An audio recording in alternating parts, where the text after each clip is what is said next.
Hello folks, welcome again to our session of a market outlook with Mr. Clarence Chee, right? The market fundamentalist, as well as the I believe he trades in technical aspect as well, right?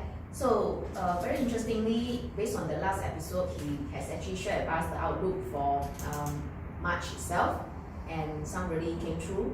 This month, hopefully we're into April, right? April 2021. So we're curious to find out what is the secret tips to look into the markets for, let's say, whether indexes or maybe stocks, CFD that we can look into for opportunities to trade and monetize on the market. So maybe Clarence can shed some lights on what is the latest trend to what's going to be, especially in April. We're coming to the last week of the first quarter of this year. Okay, yeah, I have got it. As you know, the stock side has been quite erratic. Especially this morning, what happened is that Joe Biden actually announced an infrastructure project, which is likely to be financed by the increase in the corporate tax over in the US. As you know, the corporate tax proposal is to increase it to 28%.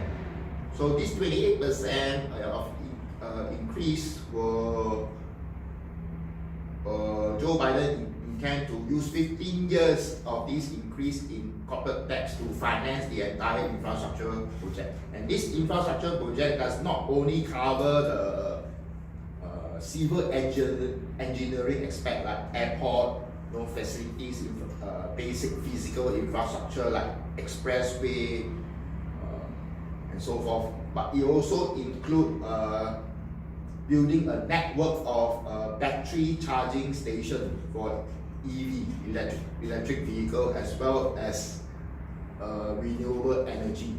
And he's also planning for other stuff like 5G network, okay, which support the Internet of Things. So from here you will know that what are the stocks to look at. Basically, we'll be looking at industrial related stocks for the US, okay? Which means that traditional tech stocks like Facebook, Amazon, Google will no longer be the so-called the darling of the market. So it will be the renewable energy, EV, lithium, all these are the new, so what we call the new tech stocks. So you may want to, if you are trading indices, US indices, you may want to, it's better to look at Dow Jones and S&P 500, because NASDAQ 100 basically is all purely tech stocks and mostly are traditional tech stocks. The only good thing about this infrastructure program, because it's going to be financed by increase in tax, which means that there is no need for the government to auction out more treasury notes. As you know, treasury notes is debt financing, which means that it will actually bring about a stability in the bond market likelihood, okay, using this basic reasoning, which means the bond market may stabilize, okay, as for now. Because the yield, we do not know, it can still go up if there is a risk of inflation. Now, there is a possibility of a risk of inflation, because yesterday the consumer price index over at the Europe side already show rising prices, which means inflation is becoming more positive. Even in Singapore, you find that the CPI for February is already spiking higher. Okay, so inflation is there. Plus, we find that crude oil is now hovering around $70, and eventually crude oil may go even higher. So for those of you who are trading crude oil, basically, I'm here to tell you that crude oil still has more upside. Why? Because as the borders start to open up, right, because of the vaccines start to roll out, as the borders start to roll up, more planes will be taking off. Right, more international flight will resume. So all these aeroplanes, they don't use electricity, they use fuel. Fuel comes from crude oil.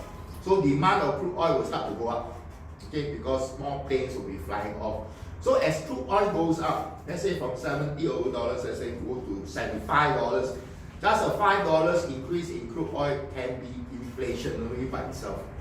Okay, can be inflationary by itself. So, like it or not, even though Jerome Powell says that the Federal Reserve, the inflation target is 2% based on PCE, personal consumption expenditure, and he said that it may even go beyond 2% just temporary. But how he know it's temporary? It could be permanent, going up. So if that is the case, then you find that the treasury yield will start to move higher, and then you find that central banks all over the world may be forced to have a rate hike. Okay, so you need to watch out. Anyway, my take is this: for US indices, if you are trading, you should focus on Dow Jones and S&P 500 because these two index, they cover industrial related stocks which tend to benefit from Joe Biden's infrastructure program. Now coming back to Asia indices, Japan has been doing well. Okay, Nikkei 225 ended the first quarter well. Okay, Japan is doing well. China A50 has not been doing well, but I see a bottoming of China A50. Now you must understand that China stock market is driven by sound fundamental, unlike those in the US and Europe. Because in the US and Europe, stock indices or stock market are driven by massive liquidity, right? All the QE, massive leverage, massive liquidity. While in China, it's driven more by economic growth and earnings. Okay, because the Chinese central government, they are very prudent. Okay, they don't believe in leverage, they don't believe in too much debt. Okay, so they are very prudent. So my take is China A50 likelihood have already bottomed. So you may want to look at the technical chart for China A50 to see where is a good price to buy. Okay, and you may, as the price continue to go up, you may continue to buy in dips. Okay, so that is for China A50.